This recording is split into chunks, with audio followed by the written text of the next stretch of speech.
রাজধানীর যাত্রাবাড়ী চিটাগাং রোড সড়কে প্রতিদিন শতাধিক লেগুনা চলাচল করে। অভিযোগ রয়েছে, প্রতি লেগুনা থেকে নারায়ণগঞ্জ ও ওয়ারী ট্রাফিক পুলিশের নামে মাসে ১,০০০ টাকা, সিদ্ধিরগঞ্জ ও যাত্রাবাড়ী থানা পুলিশের নামে ৫০০ টাকা এবং লাইনম্যানের জন্য ৪০ টাকা হারে চাঁদা আদায় করা হয়। এই চাঁদাবাজিকে কেন্দ্র করে দীর্ঘদিন ধরেই যাত্রাবাড়ী ও চিটাগাং রোড লেগুনা স্ট্যান্ডে বিরোধ চলে আসছে।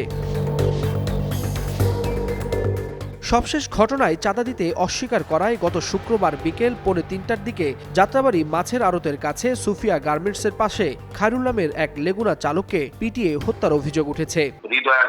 সিরিয়াল ভাইয়া প্যাসেঞ্জার উড়াইতে চাইতে বাধা দিচ্ছে যে না তোর সিরিয়াল ফেরাল হইতে না, আজকে তোর প্যাসেঞ্জার উড়াইতে দিব না। এই প্যাসেঞ্জার উড়াইতে চাও তাহলে সিরিয়াল এসে উড়াইতে দিব। তো আর কি ওই কথা কাটায় ওই আমার খালতো ভাইয়ের মা আসতে আসছে দুই জায়গায়। খালতো ভাই ওইখানে মাইক খাওয়ার পরে যে খালতো ভাই কোথাও তুমি আসছ তুই যাত্রাবাড়ি যাই ওই কথা বলছে।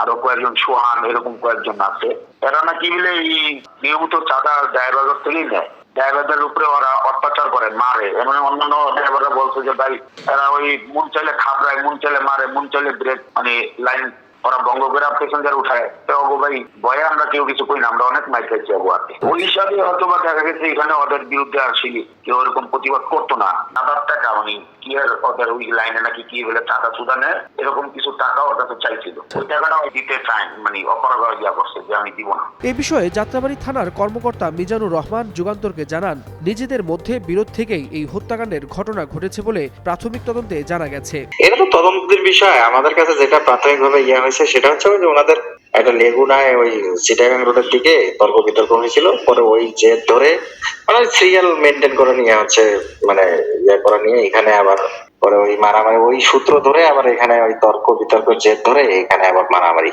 দুই ড্রাইভার বিষয় নিয়ে আমাদের কাছে নাই। আমরা এটা তদন্তদিন, ঠিক আছে, তদন্তদিন বিষয় এগুলা এখন কমেন্ট করতে পারবো না। মামলা তদন্তদিন যেহেতু মামলা হয়েছে, মামলা তদন্ত হবে। তারপর মানে ওদের যে পূর্ব একটা জেল ছিল ওইখানে ওই চিটাগাং রোডে, এটা করে আমরা করতেছি।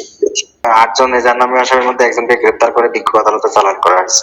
ভুক্তভোগীর খালাতো ভাই মোহাম্মদ ওমর ফারুক বলেন, নিহত খায়রুলই ছিলেন পরিবারের একমাত্র উপার্জনের ব্যক্তি। তার একটি ছোট মেয়েও রয়েছে। এমন নির্মম ঘটনার জন্য অভিযুক্তদের সর্বোচ্চ শাস্তির দাবি জানান তিনি। আমার যে ভাইটা মারা গেছে তার হচ্ছে 4টা বোন, সে একা একটা বাবা মার ঘরে একটাই সন্তান।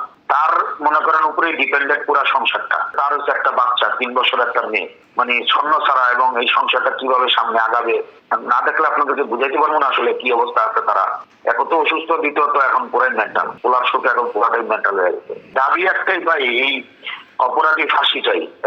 2 নম্বর হচ্ছে। এদিকে যাত্রাবাড়ী থানার ওসি জানান, ঘটনার পেছনে অন্য কোনো কারণ রয়েছে কিনা তা মামলার তদন্ত শেষে জানা যাবে। মামলার এজাহারভুক্ত ৮ আসামির মধ্যে সোহান নামে একজনকে এরই মধ্যে গ্রেফতার করে আদালতে পাঠানো হয়েছে। বাকিদের গ্রেফতারে অভিযান অব্যাহত রয়েছে বলে জানান থানার কর্মকর্তা।